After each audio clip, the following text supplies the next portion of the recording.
তারিখ voter list publish হয়েছে।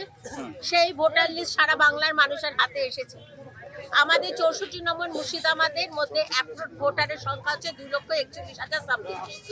সেই জায়গায় ডিলিটেটেড ভোটারের সংখ্যা হচ্ছে 2,469 জন এবং অ্যাডজুডিকেশনের সংখ্যা হচ্ছে 21,150।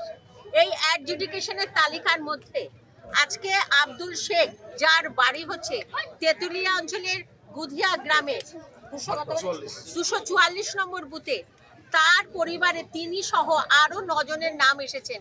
তার স্ত্রীর নাম এসেছে, তার 4 ছেলের নাম এসেছে, ছেলেদের 4 জনের বউয়ের নাম এসেছে।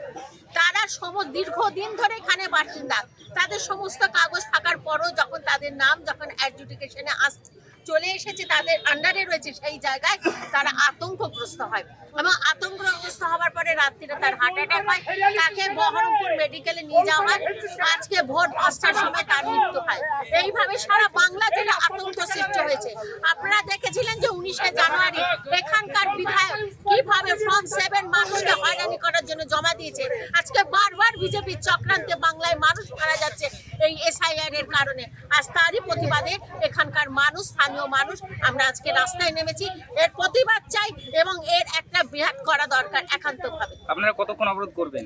যতক্ষণ না পর্যন্ত আমাদের পক্ষ থেকে কোনো সুরাহার না পাওয়া যায় ততক্ষণ পর্যন্ত আমরা এই আন্দোলন চালিয়ে